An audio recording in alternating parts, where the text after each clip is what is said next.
یہ اللہ کا کلام نہیں ہے، اس لیے ہم اس کو مانتے بھی نہیں ہیں۔ تو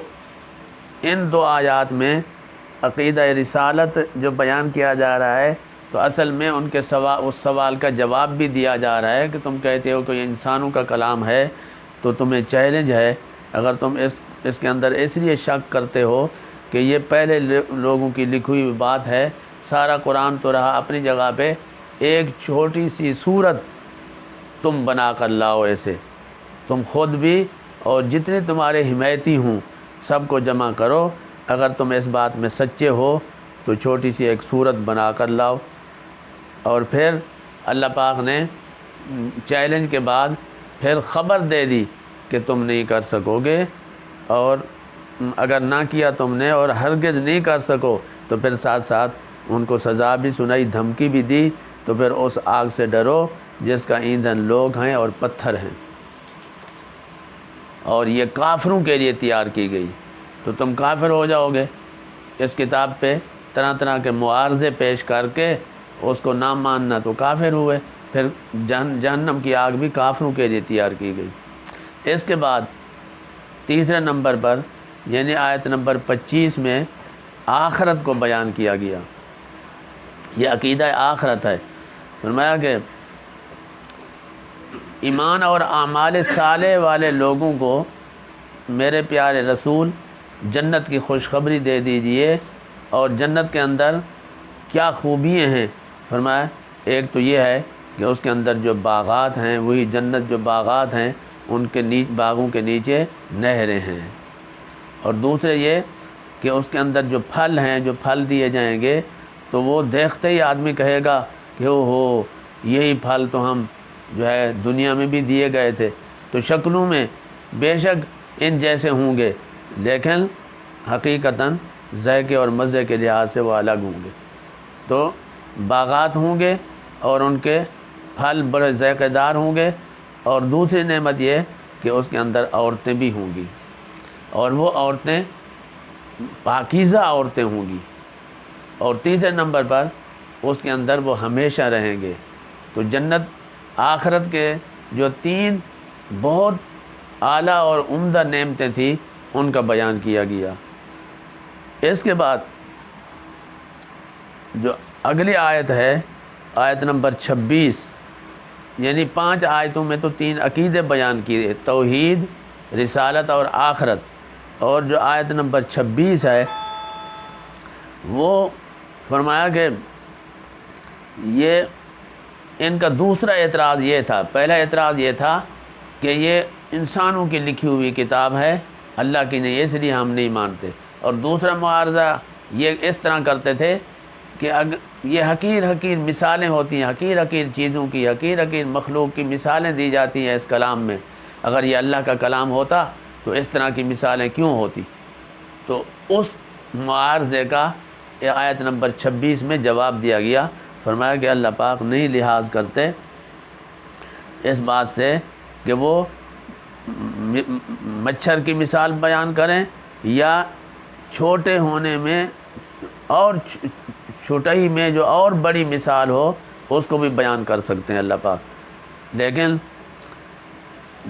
جو اہل ایمان سنتے ہیں اس بات کو تو ان کے ایمان میں اضافہ ہوتا ہے، اور وہ کہتے ہیں یہ واقعی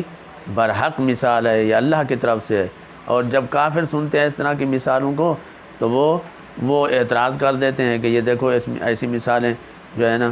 یہ کیسے ہو سکتی ہیں۔ اور فرمایا کہ یہ اللہ کا کلام ہے، اللہ پاک مثالیں بھی بیان کر سکتا ہے، تو اللہ پاک اسی کلام کے ذریعے بہت ساروں کو ہدایت دیتا ہے اور بہت ساروں کو گمراہ کرتا ہے۔ جن کے اندر انابت اور رجوع ہوتا ہے ان کے ایمان میں اور اضافہ ہو جاتا ہے، ان کی ہدایت میں اور اضافہ ہو جاتا ہے، اور جن کے فطور ہوتا ہے تو وہ گمراہ ہو جاتے ہیں۔ اور گمراہ کون ہوتے ہیں؟ فرمایا جو فاسق فاجر لوگ ہیں وہ قرآن پاک کو سن کر طرح طرح کے بہانے بنا کر وہ لوگ گمراہ ہوتے ہیں۔ اور آیت نمبر 27 میں نقض عہد کا ذکر ہے، یعنی عہد، قرآن پاک میں کئی قسم کے عہد ذکر کیے گئے ہیں، تو مفسرین اس عہد سے مراد جو ہے، جو زیادہ مفسرین کی رائے ہے وہ یہی ہے کہ یہ عہد الست ہے، کہ جو عالم ارواح میں اللہ پاک نے اپنی ربوبیت کا وعدہ لیا تھا، جس کا ذکر نام پارے میں ہے، تو اس عہد کی بات ہو رہی ہے کہ وہ لوگ ہیں جنہوں نے اللہ کے عہد کو پکا کرنے کے بعد توڑ دیا۔ یعنی وہاں تو سارے لوگوں نے اللہ کے رب ہونے کا اقرار کیا تھا، اور یہ بات پکی ہونے کے بعد تو اللہ کے عہد کو بھی توڑا، اللہ کے امر کو بھی توڑا، اللہ پاک نے اوامر جو بھیجے ان کو بھی توڑا۔ اور یہ زمین میں فساد ہے، فساد کرنے کی کے مترادف ہے، اور جو بھی فساد کرنے والے لوگ ہیں وہ کون ہیں؟ نقصان اٹھانے والے ہیں۔ اور آیت نمبر 28 میں اللہ پاک نے انسان کو اپنی اوقات یاد دلائی، کافروں کو اپنی اوقات یاد دلائی کہ دیکھو تم اپنی اوقات تو دیکھو کہ تم کیا تھے، فرمایا تم مردہ تھے، اور تمہیں اللہ پاک نے زندگی عطا کی، پھر اللہ پاک تمہیں موت دیں گے۔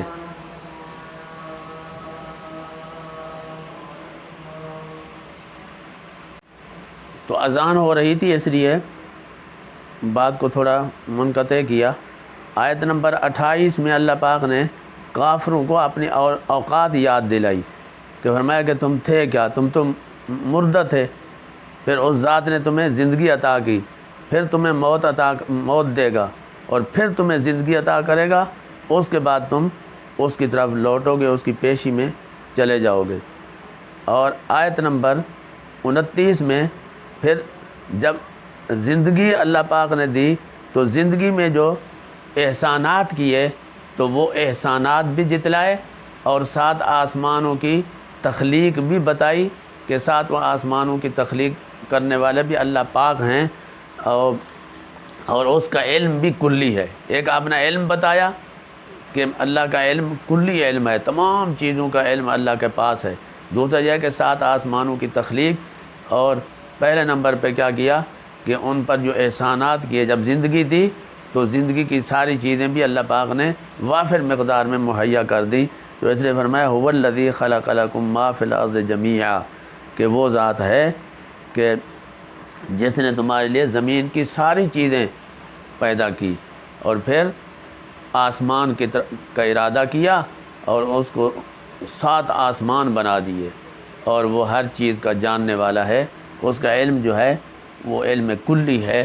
اور ساری چیزوں کو جاننے والا بھی وہی ہے۔ تو یہ 9 آیات تھی اس رکوع کی۔ تو گویا کہ پہلی 2 آیتوں میں اللہ رب العزت نے توحید کا حکم کیا ہے، اللہ کی توحید ہے، اور ساتھ ساتھ اللہ پاک کے صفات بھی بیان کیے گئے ہیں۔ اور اس کے بعد جو آیت نمبر 23 اور 24 ہے اس میں رسالت کا بیان ہے۔ تو قرآن پاک کی جو ہے اس کو لا ریب ہونا اور شک کرنے والوں کو چیلنج کرنا، اس کے اندر چیلنج بھی ہے۔ اور تیسرے نمبر پر یعنی آیت نمبر 25 پہ جو ہے وہ یہ ہے کہ آخرت کو بیان کیا کہ قیامت کے دن جو ہے انسان کے لیے کیا بیان کیا جائے گا۔ تو قرآن پاک کی آیات با آیات اس طرح خلاصہ بیان کیا جاتا ہے۔ اللہ تبارک و تعالی ہم سب کو قرآن پاک سے سچا تعلق نصیب فرمائے، اور اس کتاب کو اللہ پاک ہماری اسمبلیوں کی زینت بنائے، اس کے آئین اور قانون کو اللہ پاک نافذ کرنے کی توفیق عطا فرمائے، ہمارے حکمران اس کو نافذ فرمائے۔ وآخر دعوانا